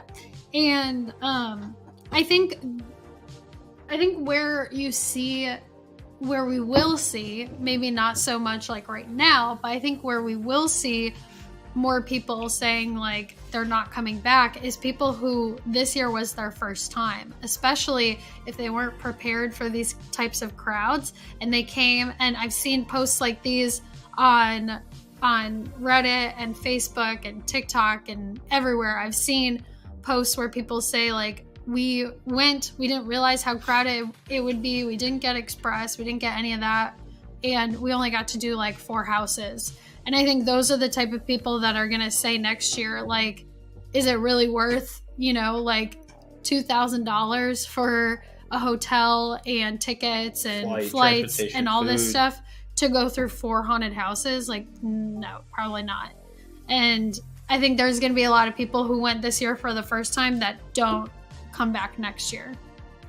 Yeah, but it's one of those situations. Unless they have like The Last of Us Part 2 or whatever. Yeah. It's hard because having conversations like this, like, I think there's always the pros and cons. And I think the pro will always outdo the con, and then there's another con that outdoes the pro, and it's that cycle because there's every year there's going to be new fans of the event. Every year you're going to lose fans of the event, and every year you're going to have new people come in. Every year you're going to have people that doesn't return, and it's a cycle that constantly happens like that, where it's like, where's the sweet spot in doing this? So. And in a corporate business, in a corporate world, it's kind of like, they're like, as long as the numbers keep looking good, you keep going on that path. I think there needs to be like, okay, there needs to be better like crowd management, I guess, but I don't even know how you would go about that. I've never worked in any sort of capacity like that, so I don't know how that works. But I know Fred said there needs to be house cutoffs like they do in Hollywood. That sucked. Not gonna lie. That was really annoying. I will say that we cannot have that here. Absolutely no. It really sucked because it does suck over especially there. With the 2 lots, because like we were like, oh, The Last of Us was our last house that we had to do. We were just waiting for it to open, and we were on the upper lot, and then we like were doing other things up in the upper lot. We were at the scare zone and stuff because there's not one of those in the lower lot. And then I don't think they could have one. No. And then the app said that there's not really anything to do in the lower lot other than the houses, and then they have the 2 rides there, but and the Stellar Bar. But it said that like Last of Us was open, so we were like, okay, we gotta go. And then like we get down the first escalator and it's closed. So we end up just sitting outside of the house waiting for it to open. And even then, all of the people working there are like, you guys can't just stand here. You need to move away. But I feel like I just think that's a different conversation because that's Hollywood. I don't think they need to do that here because we have the space to have infinite line. Hollywood does not have space. And that's why they closed it off, just because they literally just did not have space. They can't have the line going out into the event kind of thing. Orlando, we don't have that problem. And I feel like if they cut the line off like that, I don't think we then have the space to have all those crowds just out in the streets. And it's why, how do you deal with crowds, right? You raise the price. That's one way, obviously, to lower crowd attendance. But, Hornets, they don't really want to lower the crowd attendance. They like seeing a lot of people show up. So what you do is you have a lot of offerings, a lot of experiences that eats up the crowds, right? Attractions, have all the rides open up, multiple rides open up. That takes away some of the crowds. Have the houses, 10 houses. Maybe we increase to 11 houses. That's a whole nother line for all these people to get into. You can get it maybe, I think it's like almost 2,000 people an hour, they can get through these houses, depending on how fluid everything is. So you can eat up 2,000 people in that extra house. So that's another 2,000 people there. Then you got, the 2 shows. If they did 2 shows, that's another like couple hundred people here and there they can disperse.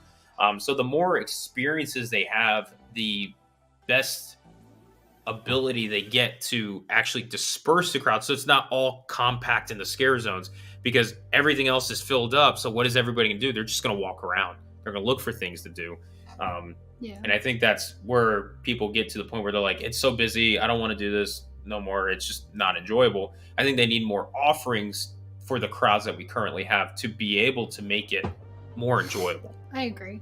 There was one I wanted to touch on.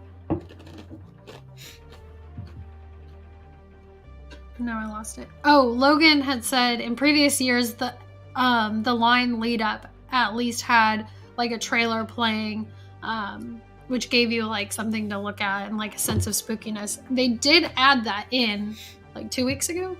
A week ago? Yeah, the right when we got back from Hollywood. They did add those in, but I don't know why they always do those in October. They don't do them in September. It makes no sense. Yeah, I don't know why that takes a minute. I really don't. And you know, not only do I not understand why, like, HHN does not have those, like, projectors up and ready to go once the event's going. I don't know. It's a deafening Southridge. Yeah, it is. It's really terribly loud. But I don't know why it takes them always up until October to actually do that stuff. Because I feel like one of the problems that people have is just waiting in these long lines of just nothing. Yeah. That I think by opening night, they need to have not only like the projector going, but maybe some elements in the queue lines to, you know, stall people's brain from the wait and get them onto like the event itself. You know, what do you think about virtual queue? No virtual queue. Period. End of story. So, like, you need to have, and what I think would be great is roaming scare actors. You know, roaming scare actors who are able to, you know, maybe some vocal ones who can talk with the guests in the queue lines. I know one big thing for HHN 30s when they had Jack roaming around. You know, you're sitting in line for 20, 30 minutes and then Jack goes by. You get excited. You know, he's talking with the crowd. People getting their phones and videos. That's the next thing you talk about for 10, 15 minutes. Next thing you know, 40 minutes has already passed and you forgot the previous 20 that you started with. Yeah. And you're only 10, 15 minutes away from the house. I feel like having those little things like that help the experience in the queue lines where people are like, it's fine with the wait because I'm still enjoying the event because there are things happening in the queues. Yeah. Justin said tapu tapu. They give you a little wristband when you come in. What would they call it? If HHN created a little wristband like tapu tapu for the event, what would they actually call it? Not tapu tapu. And it has to rhyme, right? And it has to be like the same word, tapu tapu. I don't think there is a word like that. No, we talked about this. It's not Magic Band. It's. Oh, didn't we? Yeah. Well, that's the band, but. But that's what it would be. Oh, that's true. That would be. Yeah. What was that? Stabu, stabu. Kill you. We gotta kill you. We gotta stabu. What was? Do you guys remember? We did talk about this a bit ago. We did. What was it? I think it was just like a tragic band or. Oh yeah, the tragic band. Was it the tragic band? Yeah. The tragic band. You can purchase your tragic band here. Yeah. That's a terrible idea. Horror Nights, please do not do that. By the way, do not do that. No, nobody likes it. They all think it's a terrible idea. I also liked. Nobody would buy your custom themed tragic bands for the event. Stabu. Kill you. And they could make like a little commercial, like they do the tapu tapu that they play, but it's like the with icons, like monsters and stuff. Yeah, like the different, or like just the classic monsters go around and they do it. And then maybe you can get your custom ones, like the classic monster. Maybe they have a little Boo, tragic band. It's kind of like the power-up bands that they have in Nintendo World. Super Nintendo World. You can get points. Maybe you go around and you can play games to give you something to do if you're not going to What if they put interactive elements up throughout the event, especially in the queue lines, that if you have this special interactive band, you can tap it up and then they have a leaderboard and they do all this thing. It's like the stuff in Super Nintendo where you punch it, but you like... Justin said he's trademarking Stabu. Okay. I'm actually I'm racing to it right now. I liked what Mary said, that I wish they would put small set pieces or decorations along the line, kind of telling the backstory of the house. They even have signs that like literally tell the story of the house, like as you're going along. It's like little pieces of the story. For the original ones, yeah. Yeah, for the original. Yeah. You know what I used to love when I was younger? Like, they couldn't do this because it's all outdoors. But, what is that? Planet Hollywood. Like for the IPs, like they have like, kind of like you're going to a Great Movie Ride where they have like the costumes and stuff. Like costume pieces or like set pieces. That'd be cool. For what? I'm sorry. Like in the lines. So you have something to look at. Yeah. But it's just hard because the lines are so like, they're just like the... Switchbacked. Yeah. Yeah. But I mean, you can have like certain like cool elements, like interactive thing. I don't know. I thought the whole like tragic band thing. I don't want that to be a thing. I really don't. But now, like thinking of it being interactive throughout the park and have these elements, and then they sell these tragic bands that are like all themed to certain things. HHN, people are gonna buy it. I hate saying this, but I would buy it if they came out with a tragic band and it had like Dracula over it. It said Dracula and then it had the picture of him there. I'm gonna buy that. Yeah. $30. I'll buy it. And it can be like the magic bands where when you put it up to the thing, it like makes a little noise, but instead the noise is like a scream. Or it's like something related to your magic band. So like Dracula would be bats flapping. Yeah. Right? And then, I mean, get Frankenstein. We belong dead. And like, and anything like cool. You like activate it for. Maybe they use that for Express now. Instead of scanning your little ticket, just go right up to the thing, tap it there, and it does that. Yeah. I also, Mr. Disney King brought up another idea that I think Brian and I have talked about this before, not on the channel, but with each other. Be careful. That we would. He literally put it in the comments. You can. I know, but you're not talking about one of our ideas. No. Oh, okay, cool. I was like, be careful. Where they offered a night, like one night, that is like less crowds. Like it's a very capped event. It's a very capped event, but it's like way more expensive. Yeah. We've talked about like if they did that, would we do it? And I think it's a great idea. Mm-hmm. I think a lot of people would pay for it. I don't know that we would pay for it. We're locals, and that's the reason why. Yeah. But I think if like you were planning your event for like that one night and you had the money, like that's so worth it. But it's all the same. Like everything's the same, but it's just lower crowds because it's restricted. That would be cool. I'd be okay with that. Yeah. I honestly would be okay with that and would like to see how it would do. Even if I'm not going to go, because I've already spent $1,500 on the event that I can go all the other days. But I just think that's a little not in the books for us. Goodbye. Just don't knock the camera over. Steph just left. And then guess who's going to follow? Or maybe not. No, he's good. Okay. So here's the thing. Tonight's live stream was just kind of a chill live stream. We're just going to kind of hop on here and chat with you guys and stuff. Do you guys remember all the topics we discussed in tonight's live? Can somebody in the chat write them all down? Because I honestly, I remember we talked about Exorcist. I think we talked about the spec map, first spec map for this year's event. We talked about a lot of things. We need somebody to keep tab of all the things that we bring up in the notes and stuff. So... one thing I'm reading here in the chat, though, Justin said, so next year is Japan or Singapore for y'all. Not next year.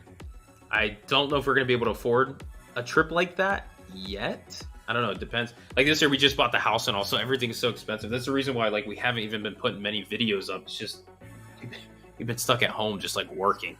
So hopefully by next year, we will have a little more openness to doing stuff like that.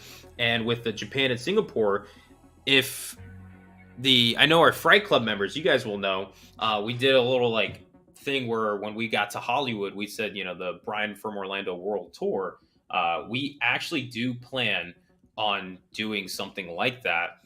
I don't think it'll be for next year because we're going to have to save up an insane amount of money for it.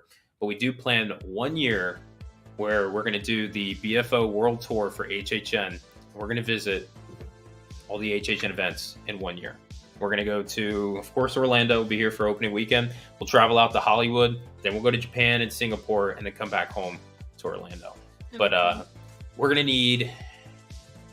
probably going to need to win Florida Lottery 3 times. 3 times. To do that. Yeah. Because that's expensive.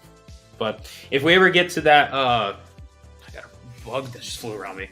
If we ever get to that point where that works out, yeah, we'll definitely do that. That'll be fun. Yeah. Because some of the stuff I've been looking at some stuff from Japan and Singapore this year more than ever, and I'm like, their stuff looks cool, and kind of looks a little freaky. I'm not gonna lie. Yeah. Some of the stuff they have is scary. So there's one that they close before it gets dark. yeah, I don't know which one that is. Japan, I think. But yeah, it's interesting because I was looking at videos and they're all like during the day. Yeah, it is kind of interesting. Also, did you mention the bingo? Haven't yet. Okay. I still got the whole main topic for tonight's live. We haven't got to. I told somebody got a kind of notes of what we did. Like for instance, a spec map, Exorcist, future IP houses, original concept, only year, and then the Tapu Tapu.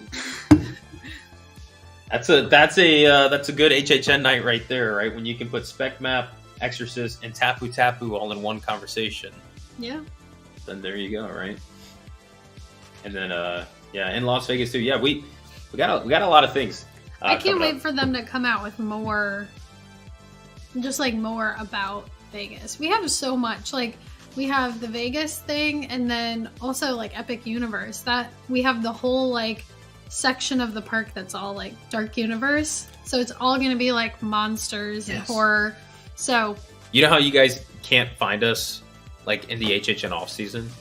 When Epic Universe opens up, you will find us in that land. Once we can get in after like 3 years. Yeah, maybe. Yeah, I don't know how that's going to turn out. It's going to be so busy, you guys. We haven't had a new theme park in Orlando since what? Animal Kingdom? I think last Islands year. of Adventure? No, I think last year. What was last year? Peppa Pig. No. Peppa Pig. Put that on the list too for today. A new Universal or Disney theme park. Yeah. If you don't count the water parks. It's been a long time. It's been a very long time. So I'm really excited for this. I think the Epic Universe is going to be great. Anyways, I don't want to get into Epic Universe talk, but it's going to be another 2 hours. Yeah, I will say one of the main things I did want to discuss in tonight's live stream, I might save for a video instead. Now that I'm thinking about it, might save it for a video and then we bring it up in a live stream. The title of the video of this live stream, which is talking about Orlando's future with HHN, and it's something interesting. I think it's nothing official. There's no rumors about this at all. It's just something that I think we discussed it last week in our live stream after party over on Discord. I mentioned it briefly with some of the folks over there that was in that call. We talked about. I just got really sad because I was like thinking about how we did the after party last week, and then I was like, what did we? There was something that we were doing after that, and I was like, oh, Ahsoka, we have a new episode. No, we don't. Dang it. Add that to the list too. Ahsoka, Exorcist, Tapu Tapu, and Vegas. It's a mishmash. A mishmash, which that'll be in a video coming up. You'll hear the word mishmash from Steph. We talked about it in that Discord call in the live stream after party last week, and some interesting kind of ideas and concepts and stuff. Not really things that are positive, I would say, more on the kind of downside of it, and it has to do with like ticketing options and things like that. I think I'll save that for either the next live stream that we host or a video. We were talking about the other night at the event in line. Mm-hmm. So there are some things that I'm worried about looking forward, and I think it's starting to head this way, and it has to do a lot with what we talked about in tonight's live stream kind of thing, with certain ideas. But that's all I'm going to say for now with that. But now I do want to say this, Stephanie. I think you're going to pull it up now, right? What am I pulling up? I don't know. What are you pulling up? I was taking notes. Oh. Okay, yeah. So anyways, let's talk about some of the events that we have going on. As you guys know, for those who have already submitted and for those of you who are getting ready to submit, we still have for the remainder of October and in the last few days of HHN, we have the Brian from Orlando. That's us. We have the Halloween Hawaiian at nights still going on over on Instagram. We have a couple of contenders. We have some contendees for Halloween Hawaiian nights involved. Excuse me. In this, so make sure that you guys go ahead. If you haven't already submitted yours yet, all you got to do is make sure you have a photo of you at Horror Nights with a Hawaiian shirt, repping your favorite Hawaiian shirt of whatever it may be. Use the hashtag Halloween Hawaiian Nights and the hashtag BFO. Tag both Steph from Orlando and Brian from Orlando in the photo, and that is how you guys get entered into the little contest we're doing for this year on Instagram. The winner will receive a special award, and that will all be voted by you guys in a live stream coming up in November. So in November at some point, we'll go ahead and have a live stream where we go ahead and do that. Steph and I will pick like the top contestants that we'll put up there for you guys to vote on for who will win the Halloween Hawaiian Nights one. We also, for some reason with Instagram, in order to be tagged, you have to be following the person who is tagging you. So if you try to tag us and we are not following you, just message one of us and we'll follow you back. I will say message Steph. Message me and she'll get on it quicker than I will. I am swamped in messages right now and editing, so I don't. Yeah. Whenever I get a message, I look at my phone and I throw it.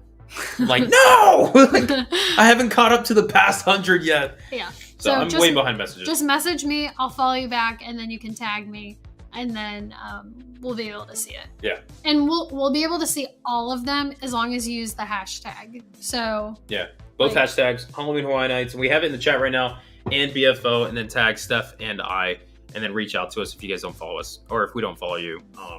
So that we can make sure we can see your what's the word? Post? Photo? Submission. Okay. Yeah, your submission. Yeah, post I guess works, right? For your submission into that. And then what we'll do is we'll pick I think we'll do like our top 3 favorite ones, or maybe we'll just pick the top 2 that Steph and I like, and we'll put it up for you guys in the chat in a live stream tomorrow.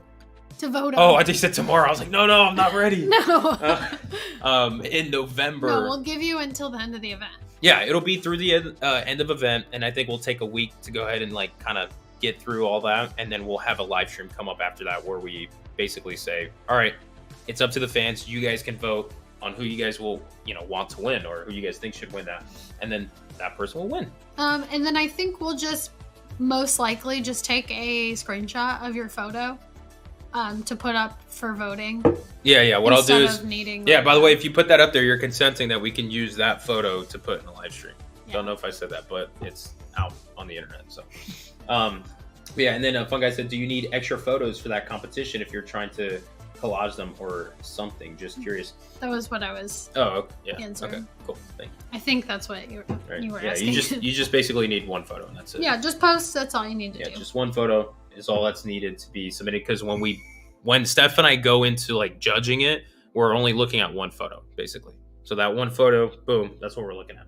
Cool. So that's one of the events that we have going on. Another event that we have, we're partnering up with our folks over in Themed Shots, Crystal and Andrew, over on Discord too. If you guys have us on Discord and follow us there, you guys know that they're present there all the time. It's our not only present. No, do you have the actual form up? Can you pull the form up? 1 second, guys. I almost just called it the wrong name, and I got something confused. I want to make sure. There you go. All right. So right now, what we currently have the BFO, the HHN 32 Bingo Mania. So we have a little bingo game that we're going to do for the rest of the event. You can read it. Yeah, and actually, I'll let you read it. I need to. Oh, I can wait. Go ahead. Every week, a new bingo card will be distributed to those who are interested in participating. Each week, we'll have a different game pattern that will need to be completed in order to turn in your cards. Bingo cards, as soon as they are completed, need to be emailed to the email listed with the proof in picture form of each square completed of the bingo on their card. So rather than just like marking it off and saying like, yeah, I saw that, you have to like take a picture of whatever the thing is. Yeah. You have to have a photo evidence of such thing. And you don't have to attend HHN. So if you've already like done your HHN trip and now you're back home, you can still participate. Well, let me say this too. So the bingo cards, what we're gonna do is it starts. Did you say the start date on that or anything? The actual dates? No. I don't think you did. So the start date of our little bingo mania that we're gonna be doing starts on Friday the 13th, which is gonna be this week. This Friday in like 3 days. It'll start that day. It'll start that day, and it'll go all the way through the end of HHN. But each week we'll be featuring a new competition, as you will. And basically that formation you have to complete. So like the first weekend, it'll practically be just a straight, cross, bingo, simple rules on that one. But the next week we might have you need to do an X or something like that. Or you might need to do 2 lines or, fill out the whole card. We'll do different ones like that each week. So we'll have different winners. Hopefully we have different winners every single week. That'd be great. And what we'll do is it won't be the same card every single week. What we'll do is every single week there'll be different cards that are going to be given, and we're going to be doing multiple versions of those cards. So I think we have 4 weeks that we plan to do this for. So there's 4 different cards, and there'll be 3 different versions of those cards that we're going to be distributing randomly to some of you guys that sign up. So what we're going to do is, Steph, did you already put the link in there? You did. No, or is that to join Discord, and then this one is for the form. So this is the interest form. So you'll just click that link and then fill out the interest form. It's basically just like your name, your email, what weeks you want to participate, and then just understanding that there's no like purchase needed to participate. Yeah, there's no affiliation in this at all. With HHN. It's just fun, kids.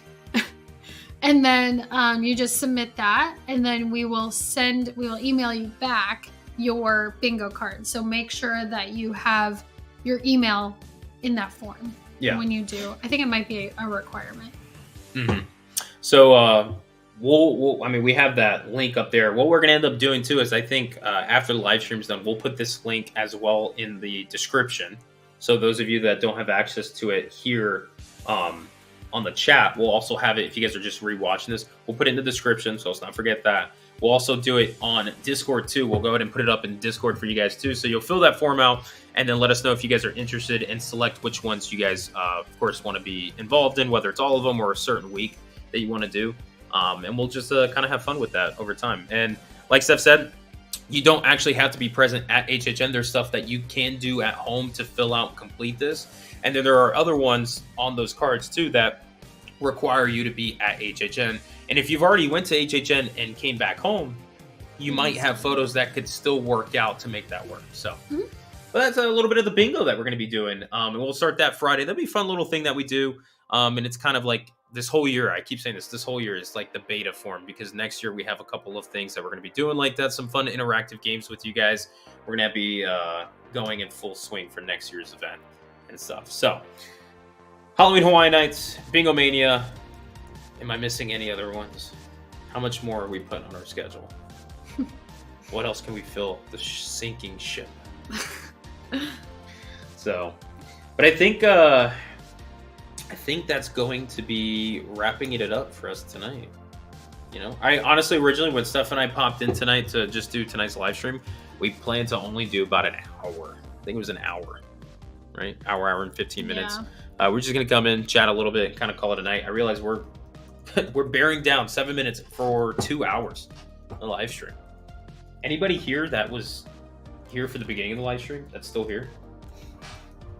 Chat with us about Tapu and Horror Nights and stuff, and somehow crossing those two things to one, right? Know.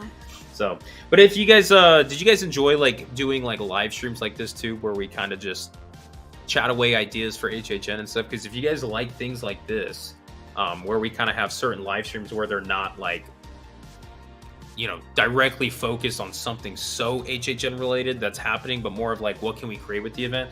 Let me know in the chat, because we may do more of these like coming up in our off season and stuff, so that we don't have to stop the live streams like by December. Like we can keep going through our off season with some live streams just to chat HHN, and then get back in our scheduled format where we have certain topics we want to discuss. So if you guys like that, we can do that. So I can see a couple people here. Sandy been guilty as charged. Running the late nights. So, but yeah, Mary said, let's keep the live streams going year round. Mary, we'll do it just for you. It'll just be for you. That's the plan. Maybe a little bit less in like November, December. Well, no, I don't. November, we're going to be still busy.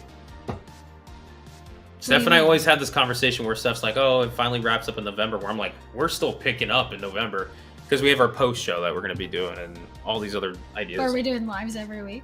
Yeah, I think every week in November up until the last week of November. We'll take that Thanksgiving week off, and then we'll do, I think, December, January, we'll go to like every other week kind of thing. Okay.